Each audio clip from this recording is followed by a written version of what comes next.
Now here's November 21st, 2008. Now bear in mind October 13th and 28th, the 5th and 6th best days of all time on the Dow. Remember 2008 again?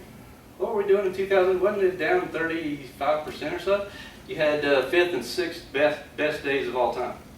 Here's something you got to remember. Whenever you got the best days of all time, it's always in a bear market. Never in a bull market. Always in a bear market. So when the people on Bubble Vision are on there going, oh, the market's on fire. Yeah, well, that ought to be a warning sign to you. Uh-oh, there's something wrong. Okay? So here, take a look at this last bar right here. Pretty impressive. That's a 500-point rally in one day. 500 points on the Dow in one day. Look at the volume. Way high. But check this out. I want you to watch. See that big day? It looks impressive. But let's take a look at that one day. All right? November 21st. Where did all the volume and where did all the action happen? The Plunge Protection Team Hour. They ought to have a TV show. Wouldn't that be great? Bernanke could come out from behind the curtain. Yeah. Have little money symbols on his shirt, maybe like Superman, and give you that pose. And all of a sudden at 3 o'clock it just takes off. Unabated. Now these are 10-minute bars. Every 10 minutes you're rising about 100 points. That's impressive buying. And trust me, that's not me and you. That's humongous buying. A lot of money out there. Now here's the diamonds, the DIA ETF that follows the Dow. And again, you can see this massive volume at 3 o'clock. Now here's something important you might want to just throw out there. November 21st was a Friday. It's the Friday before Thanksgiving week. And remember, we're always told that trading really dies down on Friday afternoon. Right? Everybody goes home. Not the Plunge Protection Team. Or maybe again, it just takes a long time to push all that money down there. But look what happens at 3 o'clock on the Friday afternoon before Thanksgiving week. You get an explosion of volume. But that 500-point rally was all a 1-hour rally. So if you're paying attention, I take notes of all this kind of stuff by the hourly trading to watch for the Plunge Protection Team because this is important. When they want to push the market, they can push it. All right, here's China, again, at 3 o'clock. Suddenly China was wonderful. And look at it, right at the tail end of the day. The most volume at the very, very, very end of the day. Wow, isn't that amazing? Here's Brazil. They were up to, again, strong volume at the tail end of the day. I figure they must get the pallets. You know, the first exchange right next to the door must be the New York Stock Exchange. And maybe China and Brazil are towards the end. So they get the last pallets of money that come in. Here's financials, way up. Here's Russia. And Russia was broke back then. General Motors. Yeah, they were bankrupt, doesn't matter. No, come on. There's Pluto, it was up.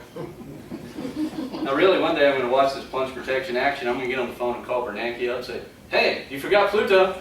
Oh, get out of Pluto. I'm going to do that one day, just for kicks. This is March 25th of 2009. Again, end of the day. You can see the massive volume that came in right at the tail end of the day. Again, these are Plunge Protection Team footprints. A lot of people still don't believe these guys exist. Can you believe it? Boggles my mind. Anyway, that's 3 o'clock, March 25th.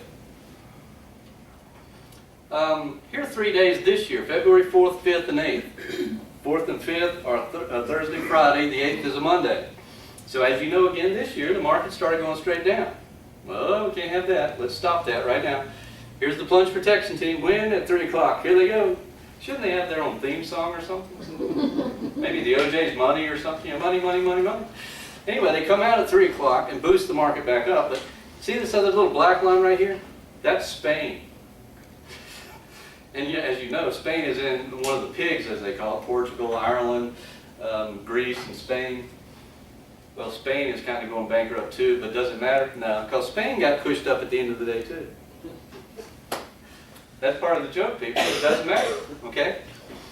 So, again, tremendous volume. Now, an interesting thing about this is on February the 5th, we traded 30 million shares of the DIA, and that's, again, the ETF that follows the Dow. 30 million shares.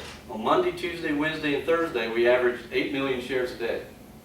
We traded 8 million shares in the last hour of that one day. Now, why is that important? It's easy to spot. There's that humongous volume, that big green line right there.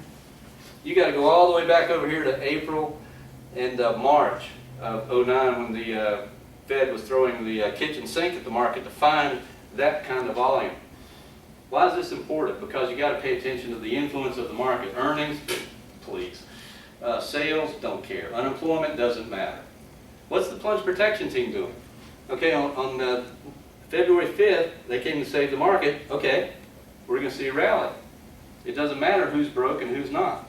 Now notice I've put little circles, this area right here and this area right here. Don't they look very similar?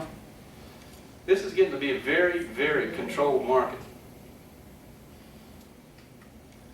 Now, here's the Fed at work. How do they actually do this?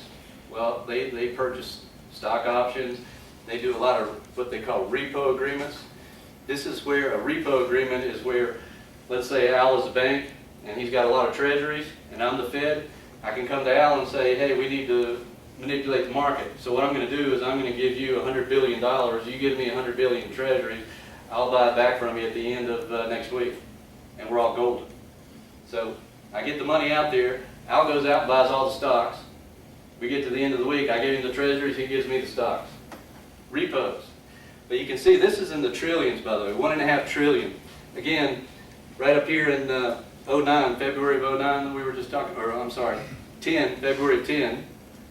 And this is the kind of business the Federal Reserve engages in. Now, get it from the horse's mouth. If you still don't believe, Mr. Bernanke said, there is some evidence that central bank communications can help to shape public expectations of future policy actions and that asset purchases in large volume by a central bank would be able to affect the price or yield of the target asset. Do you think? The man said it.